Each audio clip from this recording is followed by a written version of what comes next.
अस्सलाम वालेकुम। OPD online के साथ मैं हूं नाज़मीन अल्ताफ़। नाज़रीन, कैसे हैं आप लोग? सब खुश हैं, खैरियत से हैं, अपना ख्याल भी रख रहे होंगे। ख्याल रखना ज़रूरी भी है बिकॉज़ ऑफ़ कोरोना फैला हुआ है, हर तरफ जो है कोरोना की बातें चल रही हैं। एहतियात ख्याल ना रखने की वजह से आज तादाद जो है वो 21,000 से तजावुज़ कर गई हैं।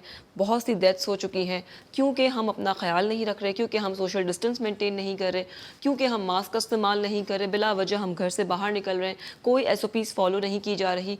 जबकि गवर्नमेंट हमें बार बार ये बात कहती है कि प्लीज़ फॉलो द इंस्ट्रक्शंस। ये जो लॉकडाउन है वो किसी वजह से है, हम इन तमाम चीज़ों को फॉलो नहीं कर रहे, इसलिए आज हमारी जो तादाद है कोरोना की वो बढ़ती ही चली जा रही है।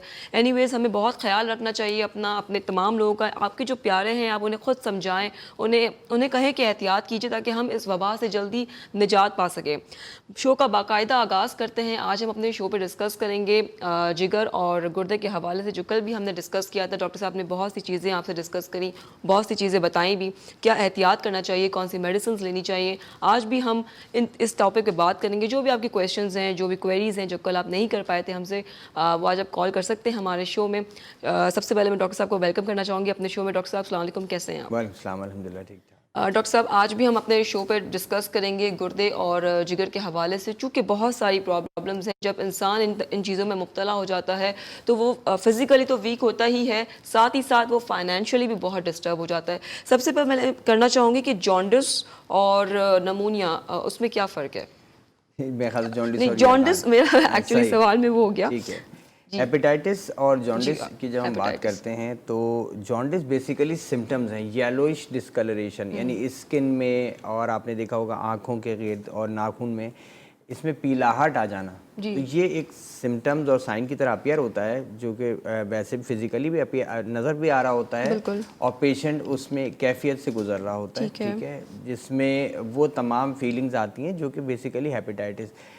जो डिजीज़ असल में फ़र्क क्या है दोनों के अंदर, ये सिम्टम्स की तरह है, और जो इसके पीछे बैकग्राउंड है, जो इसका रीज़न है, वो हेपेटाइटिस है। सही। अच्छा, येलोइश डिस्कलरेशन होना यानी पीलाहट का आना ज़रूरी नहीं है कि सिर्फ हेपेटाइटिस में ही हो, इसके अलावा भी हो सकता है। और ये होता क्यों है कि जो खून के खलिए हैं, जो लाल खलिए हैं, जब उनका ब्रेक डाउन होता है फाइनली, और उसके बाद आयरन स्टोर हो जाता है और बाकी उसकी जो चीज़ें वेस्ट आउट होती है, तो उसमें से एक येलो पिगमेंट भी निकलता है।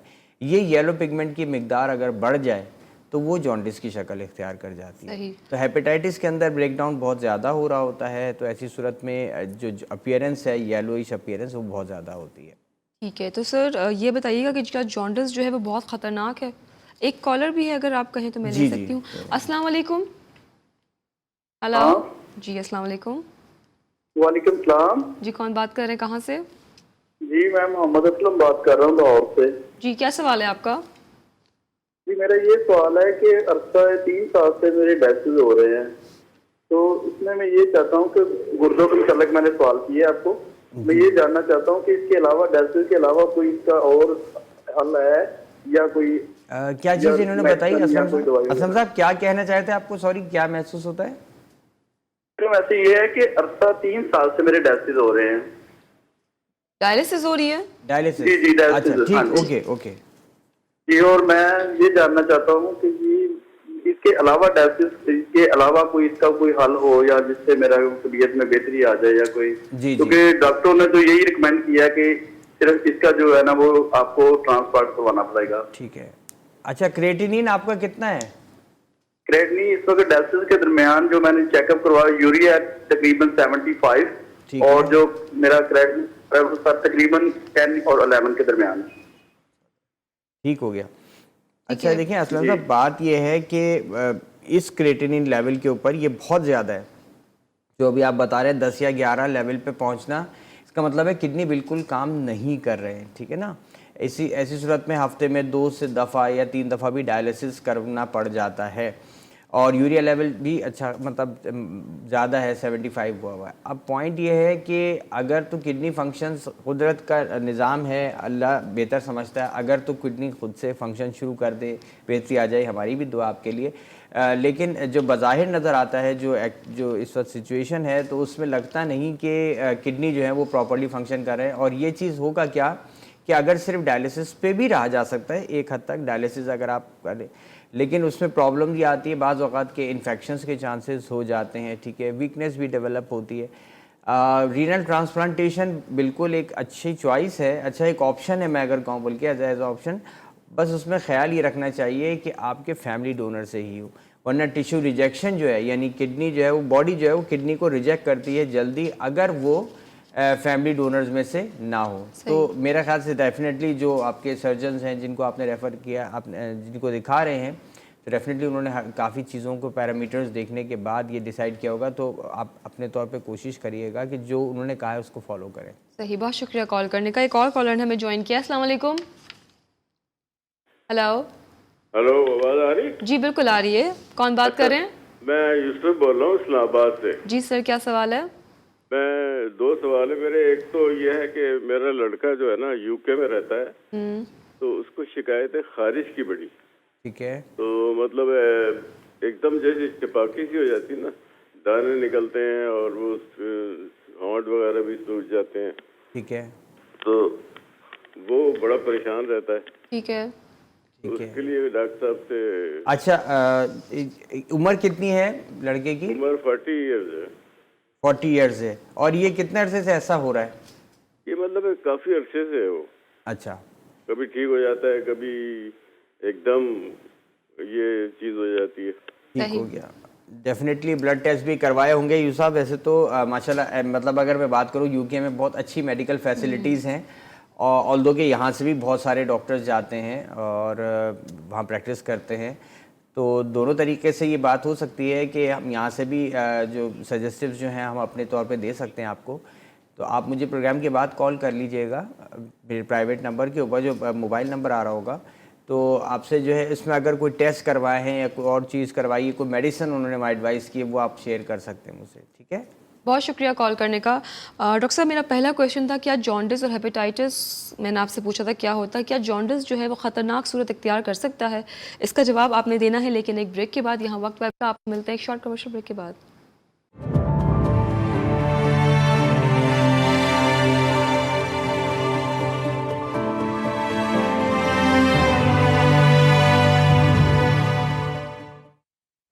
Welcome back from the break. आप देख रहे हो ओपीडी ऑनलाइन। बात हो रही है गुर्दे और लिवर के हवाले से बात कर रहे थे डॉक्टर साहब से कि जॉन्डिस क्या ख़तरनाक सूरत इख्तियार कर सकता है। जी डॉक्टर साहब। देखिए, जॉन्डिस एज अ सिम्टम की तरह अपीयरिंग है। येलो कलर आपके स्किन में आ रहा होता है। इसकी अगर वजह हेपेटाइटिस ए है, तो हेपेटाइटिस ए यानी जो वजह पीछे बन रही है, अगर ड्रग इंड्यूस है तो अलग चीज़ है कि किसी दवाई की वजह से हो गया, ठीक है, कोई ऐसी ड्रग खा ली थी जिसकी वजह से लिवर डैमेज होता चला गया। सही। और yellow jaundice basically yellow discoloration हो रही है ना, तो जो ब्रेक डाउन है ब्लड सेल्स का, जो खून के खलिए हैं जब लिवर में भी आगे टूटते हैं, तो वो वेस्ट आउट जो उनका बिलिरुबिन जो पार्ट है, वो समझे सारा वेस्ट आउट होता है, स्टमक के थ्रू चला जाता है बिलीवर्डिन्स के फॉर्म में। अब पॉइंट ये है कि जब ये स्केप आउट्स नहीं हो रहे होंगे तो वो एक्यूमुलेशन होगी, बैक प्रेशर भी डेवलप होगा, लिवर। अच्छा, कहीं पे कॉल हो तो मुझे बता दीजिए। बिल्कुल, आपने यहाँ सर अपनी बात कंटिन्यू कीजिए प्लीज़। ठीक है, तो ऐसी सूरत में बैक प्रेशर जब डेवलप होता है तो जॉन्डिस की सिवियरिटी बढ़ती है, पीलिया जिसे हम कहते हैं, बहुत ज़्यादा बढ़ने लगता है। हेपेटाइटिस ए और हेपेटाइटिस डी जो है, ख़ासतौर पे डी, ये सेल्फ लिमिटेड हेपेटाइटिस हैं, जिसमें एक ड्यूरेशन है कि 15 दिन से लेके 50 दिन तक का एक पीरियड है जो वेरी करता है। सही। कुछ लोग जल्दी इसमें रिकवर हो जाते हैं। इसका जो सोर्स है वो कंटेमिनेशन है, फीकल कंटेमिनेशन, यानी बाहर पानी, अगर गटर लाइन जो है वो आपकी पानी की लाइन से मिली और वो गदला पानी है या ख़राब है और वो आपने पी लिया, या हाथों का इस्तेमाल ऐसी जगह पर हुआ जहाँ उसके बाद फिर आपने हाथ सही से वॉश नहीं किए, क्लीनलीनेस नहीं है, तो ये हेपेटाइटिस ए और डी के फैलने की वजह है। ठीक है, ठीक है। और कॉलर ने भी हमें ज्वाइन किया। अस्सलाम वालेकुम। हेलो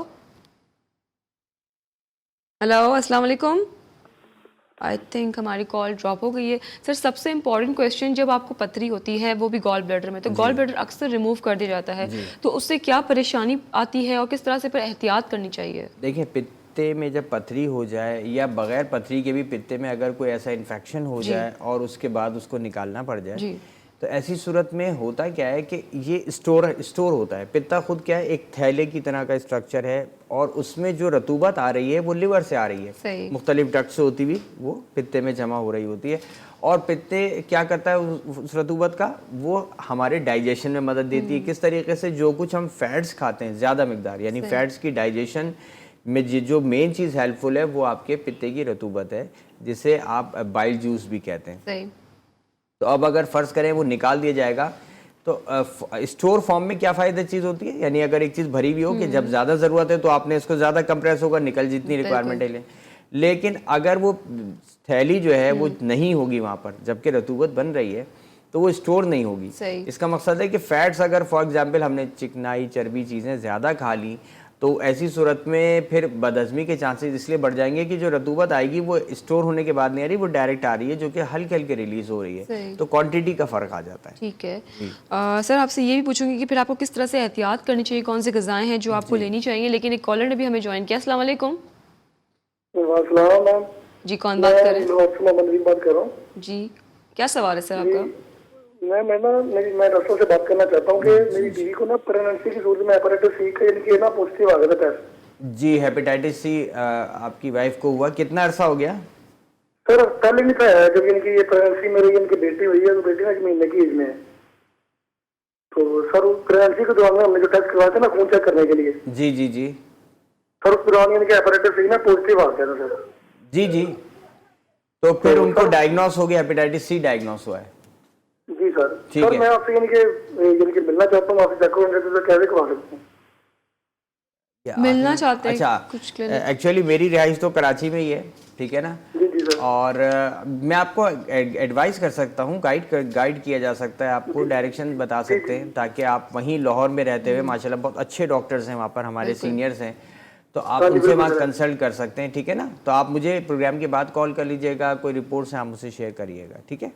बहुत शुक्रिया। डॉक्टर साहब का नंबर कुछ ही देर में आपकी स्क्रीन पे मौजूद होगा, आप उन्हें कॉल कर सकते हैं शो के आधे घंटे बाद। जी डॉक्टर साहब, बात हो रही थी गॉल ब्लैडर के निकलने की, जो अगर वो निकल चुका है तो फिर आप किस तरह से एहतियात कर सकते हैं, बिकॉज आपकी तबीयत भी ख़राब होगी जब एक चीज़ आपकी बॉडी के लिए निकल चुकी है। देखिए, एक एडेप्टेशन का एक वर्ड यूज़ किया जाता है, यानी कि बॉडी अपने हिसाब से जो कुछ इस वक्त करंटली आपकी बॉडी में चीज़ें मौजूद हैं उसके हिसाब से ढालती है, ठीक है, चाहे वो एनवायरमेंटल फैक्टर्स हों या इंटरनल फैक्टर्स हों। अब क्योंकि इंटरनली क्या हुआ है कि पित्ता निकाल दिया गया है, रतूबत बहरहाल बन रही है और वो जो है कनेक्टेड होती है, एक डक्ट से तो कनेक्टेड है ना। अब ऐसी सूरत में होता क्या है कि फैट्स जो पेशेंट्स हैं, पहली शुरू के जो एहतियात है, शुरू के 6 महीने ख़ास तौर पे जब पित्ता निकाल दी जाए, फैट्स बहुत ज़्यादा दूर रहना चाहिए, सही। ठीक है। फिर आहिस्ता आहिस्ता जो इस टाइप के पेशेंट्स होते हैं जो पित्ता निकल जाता है जिनका, वो एक रूटीन लाइफ पे आ जाते हैं। ऐसा नहीं है कि ज़िंदगी भर उनको बहुत, मैं एहतियात अपनी जगह, वैसी चर्बी चिकनाई कम खानी चाहिए, लेकिन एहतियात अपनी है, लेकिन उसके बावजूद वो एक अच्छी नॉर्मल लाइफ गुजारना शुरू कर देते, तो इसमें कोई प्रॉब्लम नहीं आती। ठीक है, एक कॉलर है हमारे साथ। अस्सलाम वालेकुम। अस्सलाम वालेकुम। वालेकुम अस्सलाम, कौन बात कर रहे हैं? जी मोहम्मद असलम बोल रहा हूँ कराची से। जी सर, क्या सवाल है? सवाल ये है डॉक्टर साहब से कि मेरे पैरों में जलन महसूस होती है। जी जी। कितनी उम्र है आपकी असलम साहब? मेरी उम्र है 60 ईयर्स है। शुगर का प्रॉब्लम है आपको? जी नहीं, शुगर के तो नहीं है। अल्हम्दुलिल्लाह। और ब्लड प्रेशर की शिकायत? नहीं अल्हम्दुलिल्लाह, ब्लड प्रेशर भी नहीं है। ठीक है। यूरिक एसिड टेस्ट करवाया? यूरिक एसिड मेरा 7 था जी, 7 3 महीने पहले। अच्छा, मार्जिनल है यूरिक एसिड जो है। अच्छा, बाज़ औक़ात ये होता है। जी हाँ, देखें मैं यही कहूँगा असलम साहब के हवाले से, जैसे इन्होंने कहा कि इनको पैरों में जलन होती है, बहुत सारे मेरे पास कॉल्स आती हैं पेशेंट्स की, अमूमन वो इस टाइप की कंप्लेन एक कॉमन है जो कर रहे होते हैं, पैरों में जलन हो गई और एक पैरों में वो कहते हैं कि तकलीफ़ होना एड़ियों के तलवे की तरफ। इसमें यूरिक एसिड लेवल्स को चेक कराने के बाद जहन में ही रखें कि अगर यूरिक एसिड लेवल मार्जिनल भी आ रहा है तो सिर्फ यानी बॉर्डर लाइन पर है, लेकिन हो सकता है कि ऐसी सूरत में भी सिम्टम्स आपको ज़्यादा हो रहे हो। ये पर्सन टू पर्सन वेरी करता है, कुछ का बहुत ज़्यादा हाई भी लेवल होता है लेकिन पेन सिवियरिटी इतनी ज़्यादा नहीं होती है। डाइट में आपको ख़ास तौर पे एहतियात की ज़रूरत है। देखें, रेड मीट जो है, गोश्त आप अवॉइड करें जितना ज़्यादा कर सकते हैं। कलेजी या गुर्दे जो खाते हैं लोग कटाकट की फॉर्म में या वैसे पका के, इसको अवॉइड किया जाए एक चीज़। और पानी ज़्यादा से ज़्यादा इस्तेमाल। जो यूरिकोसुरिक ड्रग्स आती हैं, चाहे एल्प्रिनॉल हो गई, कॉल्चिसिन हो गई या और ड्रग्स, ये निकालती तो हैं यूरिक एसिड को, लेकिन उस पानी अगर आप सिर्फ ज़्यादा मकदार में पिएंगे तो जितनी अच्छी तरीके से यूरिक एसिड बॉडी से बाहर निकलेगा वो ज़्यादा बेहतर है। नुकसानात भी नहीं है पानी के, तो वो आप पानी का इस्तेमाल बढ़ाएं थोड़ा। ठीक है, एक और कॉलर हमारे साथ मौजूद है। अस्सलाम वालेकुम। हेलो जी, वालेकुम अस्सलाम, कौन बात कर रही हैं? जी मैं यास्मीन बात कर रही हूँ कराची से। मुझे अपने हस्बैंड के बारे में पूछना है। जी पूछिए प्लीज। जी उनको पित्ते में पथरी है। ठीक है, तो उनके लिए क्या वो कह रहे हैं कि विदाउट किसी सर्जरी के कोई और दीगर ट्रीटमेंट है? देखें पित्ते में पथरी कितना टाइम हो गया उनको डायग्नोस हुए हुए कि पथरी है?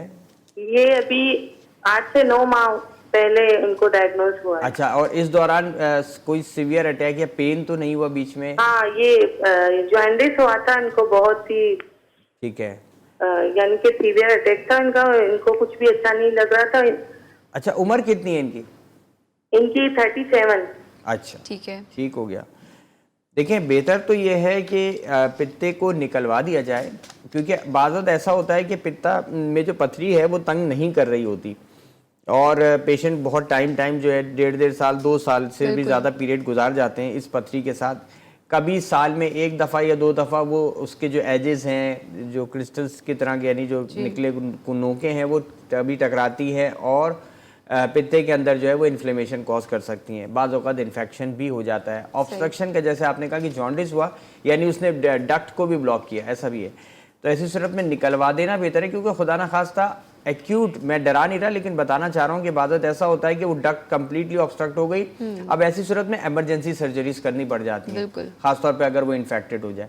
तो इसलिए बेहतर है कि अगर सर्जन उनके जो सजेस्ट करें जिनको आपने दिखाया है तो फिर इसको करवा लें। और अब तो वैसे भी ऑपरेशन पित्ते का जो लैप्रोस्कोपिक कॉलिसिस्टेक्टमी है बहुत इजीली है, वॉक इन सर्जरीज की तरह है कि सुबह जाएं और शाम को या दूसरे दिन डिस्चार्ज हो जाए, तो इतना बड़ा इशू नहीं है इंशाल्लाह। बहुत शुक्रिया कॉल करने का। डॉक्टर साहब अक्सर लोग कतराते हैं जब उनको पथरी या इस तरह की कोई शिकायत होती है तो वो डॉक्टर के पास जाने से कि उनका कोई चीज़ जो है वो निकाल ना दे डॉक्टर साहब, लेकिन डॉक्टर जो आपको रेकमेंड करते हैं वो सही रेकमेंड करते हैं, तो डॉक्टर की इंस्ट्रक्शंस को आपको फॉलो करना चाहिए। एक और कॉलर ने हमें ज्वाइन किया है। अस्सलाम वालेकुम। वालेकुम सलाम जी, कौन बात कर रही है, कहाँ से? मैं अच्छा बात कर रही हूँ इस्लामाबाद से। जी क्या मेरी सवाल है? मदर के पित्ते का मसला, उनको पित्ते में जो पथरी है, जी जी, लेकिन अब 10 दिन से उनको वॉमिट नहीं रुक रही। वॉमिट हो रही है, टैबलेट्स भी दे चुके हैं लेकिन वॉमिट नहीं रुक रही, किसी सूरत नहीं रुक रही, पानी भी नहीं अंदर रुक रहा। देखें अब बेहतर तो ये होगा कि अफशा चाहेंगे कि वालदा का ऑपरेशन करवा लिया जाए एट द अर्लीस्ट, जल्द से जल्द, क्योंकि इसके अंदर ये होगा कि अब वॉमिटिंग हो रही है, बैक फ्लो भी आ रहा होता है, बैक प्रेशर भी डेवलप हो रहा होता है, लिवर बहुत ज़्यादा कंजेस्टेड फील करने लगता है अगर ऑब्स्ट्रक्शन हो रही है। तो ऐसी सूरत में बेहतर ये है कि ऑपरेशन की तरफ जाना चाहिए, सर्जन से कंसल्ट करें और अपॉइंटमेंट लेकर इसको ऑपरेट करवाएं, बजाय इसके कि आप उस चीज़ का वेट करें। वक्ती तौर पे एंटीबायोटिक देके सप्रेस तो हो जाएंगे सिम्टम, लेकिन खुदा न खास्ता क्योंकि एज फैक्टर भी आ जाता है, तो इन तमाम चीज़ों को ध्यान में रखते हुए ऑपरेट करवाएं, मेरे ख्याल से ज़्यादा। ठीक है, बहुत शुक्रिया कॉल करने का। एक और कॉलर हमारे साथ मौजूद है। अस्सलाम वालेकुम। हेलो, लाइन ड्रॉप हो गई। डॉक्टर साहब ये जो पत्थर है, जो स्टोन हो जाता है, वो एकदम से हिट करता है और वो पेशेंट जो है वो उसको बर्दाश्त ही नहीं कर पाता, फिर हम इमरजेंसी में जो है वो अस्पताल का रुख करते हैं, तो ये कितना ख़तरनाक है? देखिए बात ये है कि एक्चुअली थोड़ा सा मैं नाज़मीन इसमें चाहूँगा पत्थर से ज़्यादा पथरी पर आ जाए, बिल्कुल, क्योंकि साइज छोटे होते हैं। अच्छा, इवन अगर ये बड़े भी होते हैं 3 सेंटीमीटर 3.5 सेंटीमीटर तक भी जाते हैं, मल्टीपल्स भी हो सकते हैं, सिंगल भी हो सकता है, क्योंकि ये कंजॉइंटली बनते हैं, बाद बार ज्वाइन हो जाते हैं, ठीक है, बड़ा स्टोन बन जाता है, कभी छोटे होते हैं। यही चीज़ किडनी में भी है कि छोटे स्टोन्स भी होते हैं, बड़ा स्टैग हॉर्न टाइप के, जिसे स्टैग हॉर्न्स कहते हैं, यानी 12 सिंगे की तरह, इस टाइप के पूरे किडनी के अंदर बैठ जाते हैं, ऐसे स्टोन भी हो सकते हैं। तो स्टोन बहरहाल नुकसानदेह चीज़ है, ठीक है, एक एबनॉर्मेलिटी से प्रोड्यूस हुआ है कोलेस्ट्रॉल की वजह से। अमूमन जो है वो कोलेस्ट्रॉल की मतलब अंदर जो है कॉन्जुगेशन होती है, मिलाप होता है, और कोलेस्ट्रॉल इसमें बहुत बड़ा रोल प्ले करता है इसको बनाने में, और इम्बैलेंस हो जाता है आपका बदहज़मी बार बार। जैसे अभी पेशेंट इन्होंने कहा कि कॉल आई थी, तो जिन्होंने अभी बोला कि उनको वॉमिटिंग जो है बार बार होती है, उन्होंने कहा तो ये वोमिटिंग का होना, फिर प्रेशर की वजह से जो लिवर के पैरामीटर्स हैं, एंजाइम पैरामीटर्स, वो डिस्टर्ब होने लग जाते हैं। तो ये एक नुकसानदेह चीज़ है, इसलिए इसको ऑपरेट कराना, जिस अगर सर्जन ने एडवाइस किया है तो ज़रूरी है। बिल्कुल।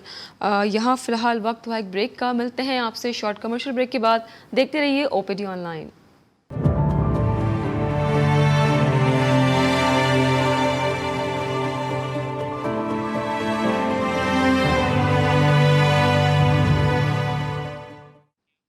Welcome back from the break. आप देख रहे हैं ओपीडी ऑनलाइन। बात हो रही है जिगर और गुर्दे के हवाले से। डॉक्टर साहब, मैं आपसे पूछना चाहूँगी, जब गुर्दे की नालियों में इन्फेक्शन होता है तो उसकी क्या अलामात होती हैं? देखिए, गुर्दे की नाली का इन्फेक्शन, जिसे यूरिनरी ट्रैक इन्फेक्शन कहते हैं, बहुत कॉमन है और फीमेल में ज़्यादा कॉमन होता है। यानी अगर हम रेशियो की बात करें तो तकरीबन 1:20 का रेशियो होता है सही। फीमेल में, बहुत ज़्यादा। अच्छा, अब यूरिनरी ट्रैक इन्फेक्शन में सबसे इम्पॉर्टेंट चीज़, 3-4 ऐसे सिम्टम्स हैं जो बहुत इंपॉर्टेंट हैं, जब अगर खुदा न खास्ता आ रहे हो तो ये जहन में रखने के हो गया। एक तो ये है कि बर्निंग सेंसेशन होना, यूरिन जब पास होता है तो बर्निंग के साथ होना। तेज़ाबियत क्योंकि बढ़ जाती है, यूरिन का पीएच बदल जाता है, जिसकी वजह से बर्निंग हो रही होती है। अच्छा, दूसरा ये है कि फीवर या पेन जो है वो होने लग जाएगा, ठीक है, बुखार हो। आई थिंक आपकी थोड़ी आवाज़ स्लो आ रही है। मेरी आवाज़ स्लो आ रही है, ठीक है। फीवर या पेन जो है वो होगा। और फीवर पेन के अलावा अगर मैं बात करूं तो इसमें बाज़ औक़ात जो है वो आप फीवर के साथ चिल्स भी होने लगते हैं, यानी आपको सर्दी सी भी महसूस होने लग जाती है। तो और अच्छा, अब ऐसी सूरत में पानी का इस्तेमाल फ़ौरी तौर पे बढ़ा देना चाहिए। जिनको शक भी है कि, क्योंकि कॉमन है और बाज़ औक़ात नहीं पता चल रहा होता, बाज़ औक़ात कोई कमर के पीछे की तरफ टिपिकली कोई दर्द ऐसा नहीं हो रहा होता है, तो हमें आइडिया नहीं होता किसी बंदे को क्या या पेशेंट को। तो ऐसी सूरत में जो है पानी का इस्तेमाल बढ़ाना है। बहुत सारे लोग जो हैं वो एल्कलाइन जो फ्लूइड्स होते हैं मार्केट में मिलते हैं, लेक्सिट्रॉल का, उसका इस्तेमाल करते हैं। अच्छा, कुछ में कहा जाता है जी क्रैनबेरी जो है, क्रैनबेरी का जो जूस है वो इसके लिए अफादियत रखता है। बहुत सारे जो है इसमें, अच्छा, कुछ जगहों पे मैं अभी पढ़ रहा था कुछ अरसे पहले, तो कुछ स्टडीज़ हुई जिससे, लेकिन ये भी साबित हुआ कि क्रैनबेरी का बहुत बड़ा रोल नहीं है, कुछ पार्ट में रोल है, कुछ में नहीं है। सही। तो ऐसा बिल्कुल ही ये जहन में आ जाए कि हम क्रैनबेरी पी रहे हैं तो अब बिल्कुल सही हो जाएगा, ऐसा नहीं है। अगर इन्फेक्शन है वजह, तो उसको एंटीबायोटिक थेरेपी देनी पड़ेगी। ठीक है, एक कॉलर ने हमें ज्वाइन किया है। अस्सलाम वालेकुम। हेलो। वालेकुम सलाम जी, कौन बात कर रहे हैं, कहाँ से? मैं दिल बात कर रहा हूँ कराची से। मुझे डॉक्टर साहब से ये पूछना था कि ये मेरा पेट ना बहुत फूलता है। पहले मुझे यरकान था, मैंने उसका इलाज कराया, उसके इंजेक्शन लगाए हैं। ठीक है। तो उसके बाद से पेट बहुत फूलता है, पेट भर जाता है, गैस हो जाती है। कितनी उम्र है आपकी अदील? तो इसका जवाब चाहिए। जी जी, मैं आपको बताता हूँ। अदील साहब, आपकी एज क्या है? उम्र? मेरी एज है 30 साल है। 30 साल उम्र है जी। ठीक हो गया। और अभी इस वक्त आपको क्या कंप्लेन है पेट फूलने के अलावा? वो जिस्म में दर्द होता है बस, और कोई प्रॉब्लम नहीं। इंजेक्शन आपने कहा कि लगवाए आपने? कौन से इंजेक्शन लगवाए यरकान के लिए? वो यरकान के जो सरकारी हॉस्पिटल में लगाते हैं ना, 6 महीने का जो कोर्स पूरा किया था, वो मैंने 72 इंजेक्शन लगाए थे। अच्छा अच्छा, ठीक है। अच्छा देखिए, अब मैं चाहूँगा अदिल कि आप मुझे प्रोग्राम के बाद कॉल कर लें, आधे पौन घंटे के बाद। तो हो सकता है मैं आपको एक मेडिसिन भी एडवाइस करूँ इस हवाले से। और बाकी ये कि थोड़ी सी और डिटेल्स आपसे पूछनी होंगी कि आपने कौन से इंजेक्शन लगवाए थे, कितना कोर्स हुआ है, और इसको टोटल ड्यूरेशन कितना हो गया, ठीक है, और लास्ट आपका LFT क्या आया था। जी ठीक है दिल साहब, आप डॉक्टर साहब को कॉल कर सकते हैं शो के आधे घंटे बाद। एक और कॉलर ने हमें ज्वाइन किया है। अस्सलाम वालेकुम। हेलो, अस्सलाम वालेकुम। वालेकुम अस्सलाम, कौन बात कर रहे हैं, कहाँ से? मैं नदीम बात कर रहा हूँ कराची से। जी, क्या सवाल है आपका नदीम साहब? ये मेरी मिसेस का असल में मसला ये, इनसे बात करें आपको सही बता देंगे। आप दोबारा प्लीज रिपीट करेंगे? हेलो, अस्सलाम वालेकुम। वालेकुम सलाम। जी कहिए। ये मसला ये है कि मेरा ना एंडोस्कोपी और क्लोनोस्कोपी हुई थी 7 महीने पहले। तो उसमें ब्लड बहुत मेरा कम हो जाता था, तो ब्लड लगता था अक्सर मेरे ना। ठीक है। तो उसमें यह था कि मेरे बड़ी आंत में कुछ जख्म भी आया था और स्मॉल हिटस हर्निया आया था। हाइटस हर्निया था? जी, स्मॉल हिटस हर्निया मतलब डायग्नोज हुआ था। और अब ये है कि अभी भी कमजोरी बहुत है और मतलब कुछ पूरी बॉडी में पेन रहता है और सीधा हाथ में शदीद तरीन दर्द है। तो ये क्या मतलब है, स्मॉल हिटस हर्निया क्या है? बार बार मेरा ब्लड कम हो जाता है। अच्छा, एज कितनी है आपकी? एज मेरी 46 है। 46 एज है। अच्छा, वैसे मैं चाहूँगा मिस यतीम कि आप मुझे प्रोग्राम के बाद कॉल भी कर लीजिएगा। मैं उसमें आप कुछ रिपोर्ट जो आपने अगर टेस्ट करवाए वो भी मैं आप मुझसे शेयर कीजिएगा। वैसे मैं एक जनरली बात बताता चाहूँ कि देखिए, हर्निया जो है बेसिकली एक किसी भी आज़ा का, किसी भी पार्ट ऑफ यानी ऑर्गन का एक कैविटी से निकल के दूसरे कैविटी में चले जाना, इसको हर्निया कहते हैं। हाइटस हर्निया जो है बेसिकली अगर मैं बात करूँ तो मैदे का जो मुंह है, ये यहाँ पे एक डायफ्राम, एक पर्दा है, पर्दे के नीचे से जो है वो मैदा पूरा स्टार्ट हुआ हुआ है। मैदे का कोई पार्ट जो है वो स्लाइड करके ऊपर की तरफ आ जाए इस पर्दे को पार करके, जिसे डायफ्राम कहते हैं, तो ये जो है हाइटस हर्निया कहलाता है। ठीक है, अब इसमें भी स्लाइडिंग होता है, नॉन स्लाइडिंग होता है, मुख्तलिफ टाइप्स हैं इसकी। लेकिन मकसद कहने का ये कि लेकिन जो ब्लीडिंग आपने बताई, तो ब्लीड करना अमूमन हर्निया में इस तरीके से ब्लीड नहीं हो रहा होता। ठीक है, इसका मकसद है कि कहीं पे लॉसेस हो रहे हैं इंटेस्टाइन यानी आंत के अंदर, उसको चेक करवाने की ज़रूरत है। और अगर आपने चेक करवाया तो आप रिपोर्ट शेयर कीजिएगा, मैं आपको एडवाइस है सजेस्ट ज़रूर कर सकूँगा। ठीक है, बहुत शुक्रिया कॉल करने का। एक और कॉलर हमारे साथ मौजूद है। अस्सलाम वालेकुम। अस्सलाम वालेकुम। वालेकुम अस्सलाम, कौन बात कर रही हैं? मैं शाह से साजिदा बात करती हूँ। जी, क्या सवाल है? मैं डॉक्टर साहब से बात करती हूँ कि मेरे गुर्दे में पीप है। गुर्दे में क्या है? पीप। पीप है, पीप। ओके, ठीक है। कितना अरसा हो गया? आप प्लीज़ अपना टीवी का वॉल्यूम कम कर दें। कितना अरसा हो गया आपको इस बीमारी में? एक महीना हो गया। मुझे उर्दू नहीं आती, थोड़ा थोड़ा आता है। ठीक है, आप issue बोले, नहीं है। थोड़ा अंदाज़ा कर लेंगे। बिल्कुल आप कहें, बस टीवी की आवाज़ थोड़ी कम कर लें अपनी।